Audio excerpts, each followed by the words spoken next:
asesinato de Higuerote, horrible, horrible, o sea, no sabemos qué es, pero algo pasó ahí, algo está pasando, muchas explosiones, como pueden ver, pero horrible, o sea, un coñazo demasiado fuerte.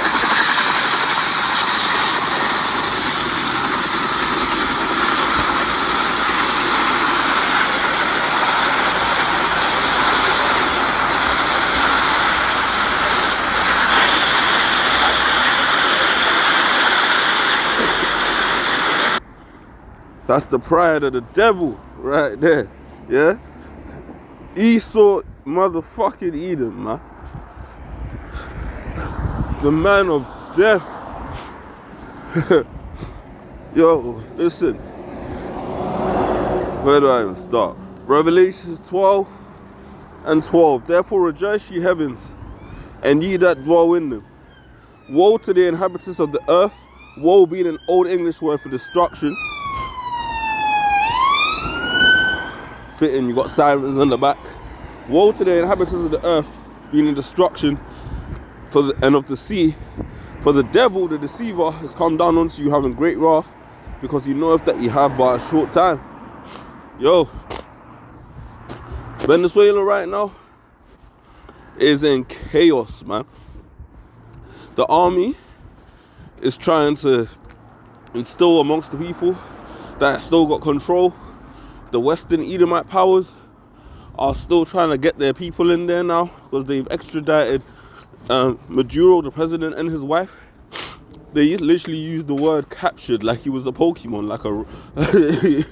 They went up in there and they captured him and extradited him out of the country, him and his wife.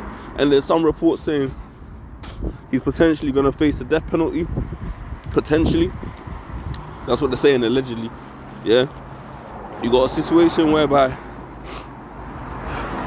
on the streets, as you saw, armed militias are just taking things into their own control and they're just going at it, man, shooting at cars, robbing people.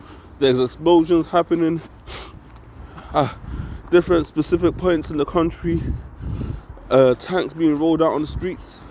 That's the anarchy that this man has caused, Esau Eden, man. The UK Prime Minister, Keir Starmer, that devil, came on TV acting like he didn't know what was going on, saying, yeah, we're going to have to speak to President Trump.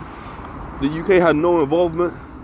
He was asked if he condemned the strikes, and he said, oh, we need to get all the facts. We need to get all the facts. And Trump is supposed to be giving a press conference, UK time, 1600, 4 p.m.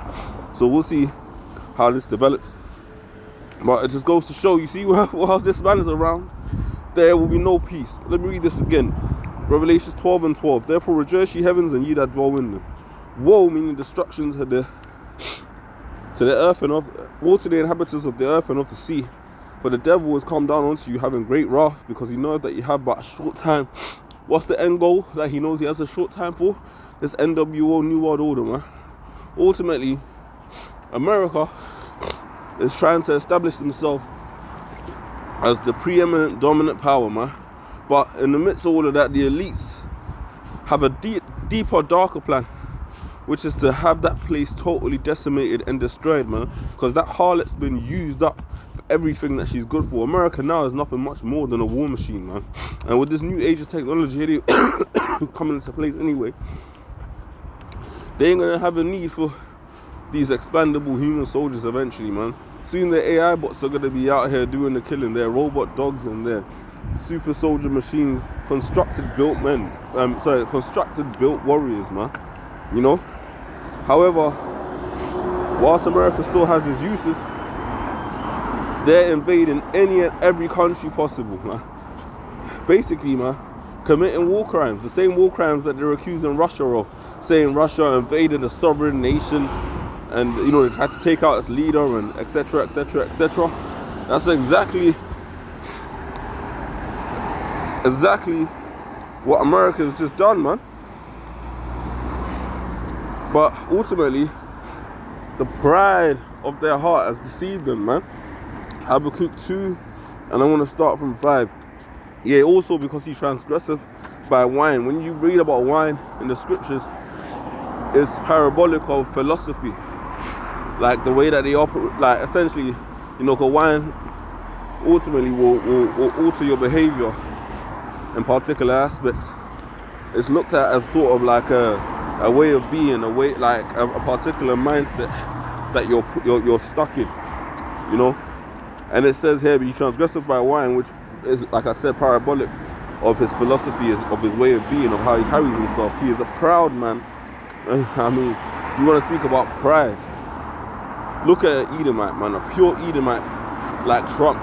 This guy illegally invaded Venezuela, then went on his social media, his own social media channel like that. He don't even use Twitter or none of that. He created his own social media channel and said, "Yeah, we've captured the leader of Venezuela." Can you imagine? Can you imagine somebody invaded a European nation and then put on social media they captured Keir Starmer or Macron, or, you know, like the pride of that heart of the CD. Anyway, because he transgresseth by wine, he is a proud man, neither keepeth at home.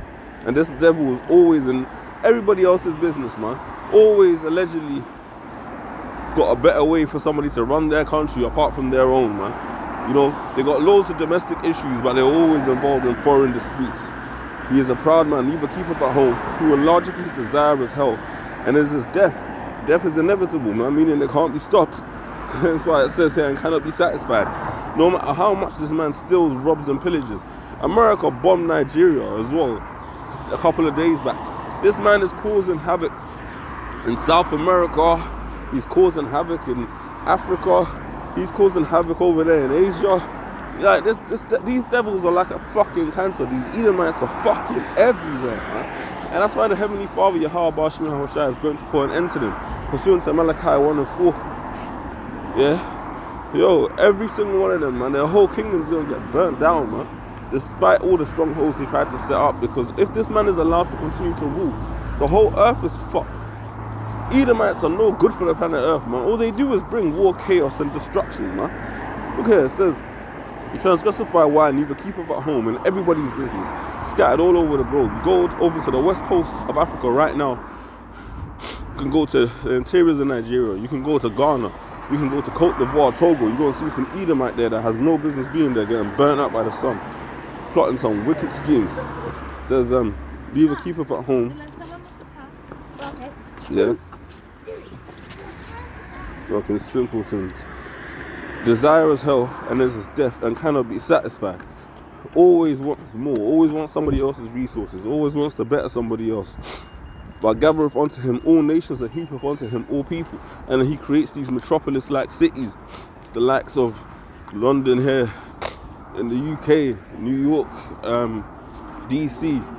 These establishments where ultimately, because of how fucked up he makes everybody else's residence, they have no choice but to flee into his domain, because he'll go into a place like Venezuela, steal the oil, steal the natural resources, cause destabilization. The gangs and the army end up having to fight over the remnants. Civilians will flee into America because of the fact that they're the only wealthy local nation, being that they've taken absolutely everything from the country. And then these same Edomites will then look at them talking about, "Oh, these illegal aliens entering our country. What's going on? Why is this happening?" This is the devil, man. For you, these are his antics, man. "Gathereth unto him all nations, and heapeth unto him all people. Shall not all these take up a parable against him, and a taunt and proverb against him, and say, Woe to him that increaseth that which is not his?" Esau, Edom, Trump. "How long? And to him that ladeth himself with thick clay," that clay goes into the Hebrew word abatya, which is depth. And ultimately, war is one of the major, if not in most cases, the major spend of most countries in their GDP, man. The majority of them spend millions and millions and multi-millions on war, on their industrial war complex. Because war makes money, man. Especially for the elites, man. The elite banking families. All of these war stocks, whether it's Raytheon, Lockheed Martin, Boeing. Listen, that war in Ukraine, all that money laundering, man, is making the shareholders of those companies extremely rich And the small hats that own those companies ultimately, yeah, Edomites, man. Majority of those companies are American. You got a few European and a few probably that are gonna be like what, Chinese, but the vast majority of those massive weapons manufacturers are gonna be Edomite companies, man. Especially American. Shall not all these take up a parable against him and a taunting proverb against him, and say, woe to him that increaseth that which is not his, how long? And to him that ladeth himself with thick clay, thick debt, man, in order to establish his evil war machine. Shall they not rise up suddenly that shall bite thee, and awakes that shall vex thee, and thou shalt be for booties unto them? Because thou hast spoiled many nations, all the remnant of the people shall spoil thee. People are going to remember what you did to Venezuela, Nigeria, and a number of these other South American countries and West African countries, not even in this particular lifetime, but historically. Because thou hast spoiled many nations, all the remnant of the people shall spoil thee. Because of men's blood and for the violence of the land and of the city and of all that dwell therein. Notice they're not talking about the casualties that they've caused in Venezuela. That they're just brushing over that just to say, yeah, we went in there and we conquered and we took Maduro, we captured him. Woe to him that coveteth an evil covetousness to his house, that he may set his nest on high, that he may be delivered from the power of evil. You're trying to basically circumvent your fool, man. And that's impossible. No matter how many natural resources you acquire, no matter how much AI you incorporate into your armies, yeah, no matter how much wickedness you try to normalize Esau Edom, no matter how strong your propaganda machine is, you're going down. Verse 12. Woe to him that buildeth a town with blood and establisheth a city by iniquity, by evil, man. No matter how much oil you use to power your economy, no matter how much stolen oil, I should say, no matter how much you try to sweep the innocent blood that you shed underneath the rug, yeah, and try to continue on like you're a perfectly humanitarian nation, yeah, that cares about the people, you know, that's all about peace. No matter how many Nobel Peace Prizes you give to that clown Trump, that orange Simpson, every single wicked deed, not just his tendency, but historically that America, the daughter of Babylon, has committed, you're going to have to give answers for. And that's the judgment of the Lord, man. Revelation 13 tells you, man, he that leadeth into captivity shall go into captivity. He that killeth with the sword must be killed with the sword. Here is the patience and the faith of the saints. America ain't exempt, man. We're going to speak on this at the camp anyway. Shalom.